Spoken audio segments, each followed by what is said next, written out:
পম্পা আবারও চলে আসলাম আপনাদের মধ্যে নতুন আরও একটি রান্নার রেসিপি নিয়ে। আশা করি অন্যান্য রেসিপি যেরকম আপনাদের ভালো লেগেছে এটা আসলে আপনাদের ভালো লাগবে। আর আজকে আমি করব চিংড়ি মাছ আর বিউলির ডাল দিয়ে চিংড়ি মাছ আর বিউলির ডালের জল বড়া রেসিপি। আশা করি আপনাদের রেসিপিটি ভালো লাগবে। যেহেতু বিউলির ডালটা অনেকটাই শক্ত, অনেকটা সময় লাগে ভিজতে, তাই আমি কালকে রাতে ভিজিয়ে রেখেছিলাম ডালটা। আর আমি এই রেসিপিটি যা মশলা দেবো সেগুলো আপনাদের সঙ্গে একটু শেয়ার করে দিচ্ছি। এখানে আমি মশলা দেবো। পেঁয়াজ আমি কুচিয়ে নিয়েছি, 3টে মিডিয়াম সাইজের পেঁয়াজ নিয়েছি। আর এখানে নিয়েছি কাঁচা লঙ্কা, নিয়েছি 2টো গোটা শুকনো লঙ্কা, নিয়েছি রসুন, আমি একটা গোটা রসুন নিয়ে নিয়েছি। আর এখানে আমি আদা নিয়ে নিয়েছি। যতটা পরিমাণ আপনারা মশলা দিতে চান দিতে পারেন কম বেশি করে। আর এখানে আমি আলু নিয়ে নিয়েছি, 3টে ছোটো সাইজের আলু নিয়ে নিয়েছি। আর এখানে চিংড়ি মাছটা আমি খোসা ছাড়িয়ে ধুয়ে নিয়েছি। আর এখন আমি বন্ধুরা মিক্সিতে আমি ডালটা আর চিংড়ি মাছটা বেটে নেব। এবার বিউলির ডালটা আমি একটু ধুয়ে নেব। ডালটা আমার ধোয়া হয়ে গেছে, আমি 5-6বার ভালো করে কষলে ধুয়ে নিয়েছি বন্ধুরা। আর এটা আমি কোনো জল ব্যবহার করবো না। চিংড়ি মাছগুলো আমি দিয়ে দেবো। শিলনোড়াও করতে পারেন, যেহেতু আমার হাতে ব্যথা তাই আমি শিলনোড়া করবো না, আজকে মশলা মিক্সিতেই করবো, যেহেতু অনেকটা ডাল বাটতে হবে। আমি মিক্সিতে পেস্ট করে নিয়ে আসি, তারপর আগে দেখা হচ্ছে। এখন আমার হয়ে গেছে ব্যাটারটা রেডি। এখন আমি একটা পাত্রের মধ্যে ঢেলে নেব ব্যাটারটাকে।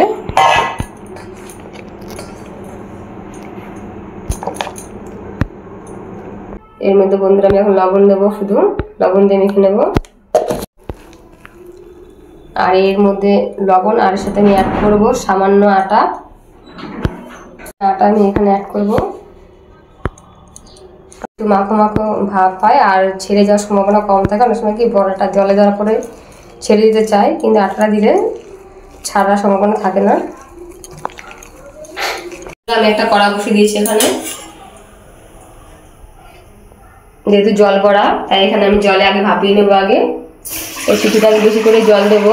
জলটা ভালো করে ফুটলে তারপরে আমি যে ডালটা বেটে রেখেছি সেটা দেবো বড়া আকারে করে। বন্ধুরা আমি সাদা জিরে নেব, সাদা জিরে আমি মশলা করে নেবো, বেটে নেবো, মিক্সি দিয়ে দেবো। দিয়ে দেবো আদা কুচিয়ে রেখেছিলাম, আদাগুলো দিয়ে দেবো। কাঁচা লঙ্কা দেবো আর 2টো শুকনো লঙ্কা আমি চিড়ে নেব। রসুনের কোয়াগুলো দিয়ে দেবো। আর কিছুটা আমি পেঁয়াজ দেবো আর কিছুটা রেখে দেবো। মিক্সিতে আমি পেস্ট করে নিয়ে আসছি বন্ধুরা। করা হয়ে গেছে আমার মশলাগুলো। আর নামিয়ে নেবো প্লেটটার মধ্যে। ততক্ষণে আমার এদিকে জল বড়া করার জন্য যে জলটা গরম দিয়েছি ওটা গরম হয়ে গেছে মনে হচ্ছে। জল গরম হয়ে গেছে বন্ধুরা, আমি এবার দেখি।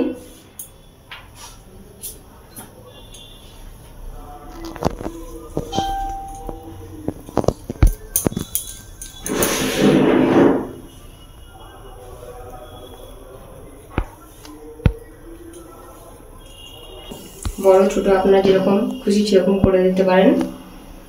মিডিয়াম সাইজের করে নিচ্ছি। 3 থেকে 4 মিনিট ফুটাবো। 3 থেকে 4 মিনিট ফুটলেই আমার বড়াগুলো হয়ে যাবে। যখন দেখবো আস্তে আস্তে বেশি উঠছে তখন ভাবো প্রায় হয়ে এসছে। সবগুলো সুন্দর নরম হয়ে গেছে, সিদ্ধ হয়ে গেছে। আর উপরে দেখুন সবগুলো ভেসে উঠেছে। 2 থেকে 3 মিনিট পর আমি আবার ফিরে এসেছি। এখন আমি নামিয়ে নেব একটা থালার মধ্যে।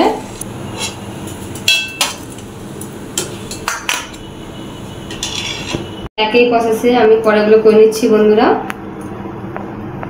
আপনারা হয়তো ভাবছেন যে ছেড়ে যাবে, আপনারা দেখেই নিয়েছেন যে ছাড়েনি আমার। আমি আটা দিয়েছি বলে, আটা বা ময়দা যাই থাকুক না কেন আপনারা একটু যখন ব্যাটারটা করবেন দিয়ে দেবেন, দেখবেন একটু ছাড়বে না। আমার সব জল বড়াগুলো হয়ে গেছে জলে ভাপা।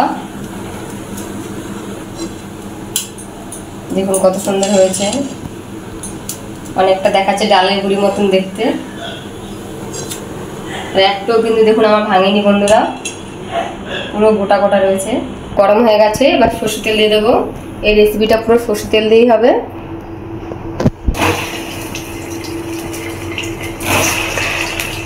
অল্প অল্প করে বড়াগুলো আমি ভেজে নেব।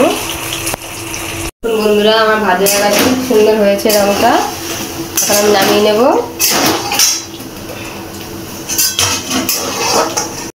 সিদ্ধই ছিল, তাই খুব বেশি ভাজতে হবে না। এটা আমি এইভাবে একই প্রসেসে ভেজে নেবো বন্ধুরা। সবগুলো ভেজে নিয়ে আপনাদের সাথে আবার দেখা হচ্ছে। বন্ধুরা বড়াগুলো সব ভাজা হয়ে গেছে আমার। এবার বড়া ভাজার পরে তেল রয়ে গেছে, এর মধ্যে আমি আলুগুলো হলুদ আর লবণ দিয়ে আমি আলুটা ভেজে নেবো। আলু ভাজা হয়ে গেছে বন্ধুরা, বাটিতে তুলে নিয়েছি। পুরোটা দেখাতে গেলে ভিডিওটা অনেকটাই বড় হয়ে যাবে, তাই কিছুটা তেল দিয়ে দেবো। তেলে দেবো ফোড়নে তেজপাতা, আমি 3টে তেজপাতা নিয়ে নিয়েছি। দিয়ে দেবো এখানে আমি নিয়ে নিয়েছি লবঙ্গ, দেবো দারচিনি, শুকনো লঙ্কাগুলো ফাটিয়ে নেব, তাহলে ফুটতে পারে।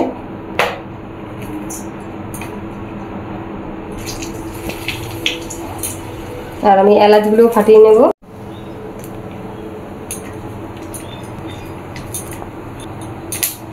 এবার গোটা যে জিরাটা, আমি জিরাটাও দিয়ে দেবো। ভাজা গন্ধ বেরোলে আমি দিয়ে দেবো এখন কুচিয়ে রেখেছিলাম যে পেঁয়াজগুলো দিয়ে দেবো।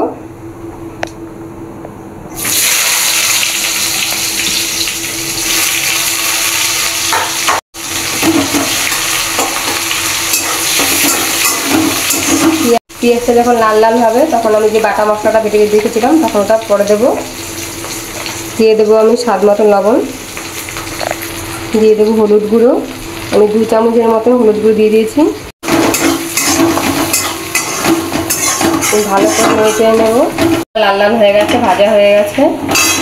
এখন আমি যে বাটা মশলাগুলো বেটে রেখেছিলাম আদা রসুন পেঁয়াজ লঙ্কা, ওগুলো আমি আর গোটা জিরা দিয়েছিলাম এর মধ্যে আমি দিয়ে দেবো।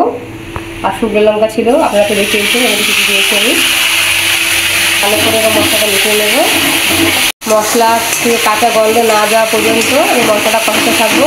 আর মশলাটা যদি কষানো হয়ে যায় আপনারা বুঝতে পারবেন, মশলা থেকে তেল ছাড়তে শুরু করে দেবে। দিয়ে দেবো ধনে গুঁড়ো, কারণ আমি যখন মশলাটা করেছিলাম ধনে দেইনি। আমি 2 চামচের মতন ধনে গুঁড়ো দিয়ে দেবো।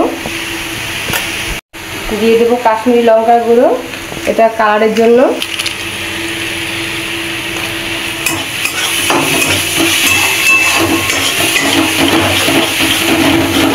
চিনি, কষানোর সময় চিনি দিলে রঙটা খুব সুন্দর হয়। মশলা যখন কষাবেন আপনারা সামান্য একটু চিনি দিয়ে দেবেন, দেখবেন খুব সুন্দর একটা কালার আছে। এটা দিয়ে দেবো টক দইটা ফেটে রেখেছিলাম বন্ধুরা।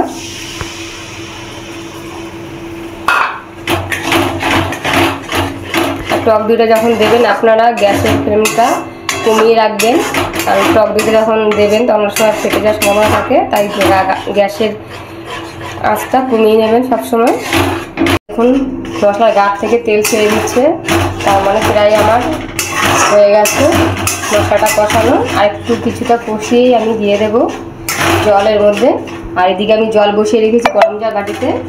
আপনারা সবসময় দেখেন আমি যখন রেসিপি করি আমি গরম জল দিয়েই করি, তাড়াতাড়ি হয় আর স্বাস্থ্য খুব ভালো হয় তরকারি। বন্ধুরা আলুগুলো ভেজে রেখেছিলাম, আলুগুলো দিয়ে দেবো। মশলার সাথে ভালো করে কষিয়ে নেবো আলুগুলো। দেখুন কালারটা কত সুন্দর এসছে, মনে হচ্ছে এখনই খেয়ে নিই। গরম জলটা আমি দিয়ে দেবো, যতটা লাগবে ততটা দেবো, লাগলে পরে করে আবার দেবো, এখন অল্প দেবো। জলটা ভালো করে ফুটবে, তারপরে আমি বড়াগুলো ভেজে রেখেছিলাম বড়াগুলো দিয়ে দেবো। জলটা ফুটে গেছে, এখন আমি বড়াগুলো ভেজে রেখেছিলাম দিয়ে দেবো।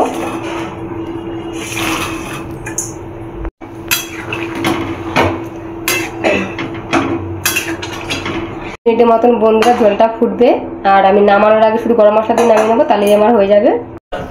গরম মশলা দিয়ে দেবো বন্ধুরা 1 চামচ মতন। আমার ঠান্ডা লেগেছে প্রচণ্ড, আমার কথা বলতে খুব অসুবিধা হচ্ছে, তাও করছি, ভিডিও কিছু করার নেই। নাহলে বন্ধুরা তো বুঝতেই পারে না, অনেকদিন কোনো ভিডিও না দিলে সব কিছু ডাউন হয়ে যায়।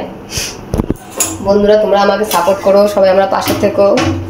আমার সাবস্ক্রাইব বন্ধু নাই, কিন্তু ভিউয়ার্স বন্ধু খুবই কম, তাই প্রত্যেকে আমি যতটা সম্ভব আমি চেষ্টা করি। আমার শরীরটা কী বলবো, 2 দিন ছাড়া ছাড়া এত শরীর খারাপ হচ্ছে, তোমরা হয়তো বুঝতেই পারছো আমি ভিডিও ঠিক মতন দিতে পারছি না।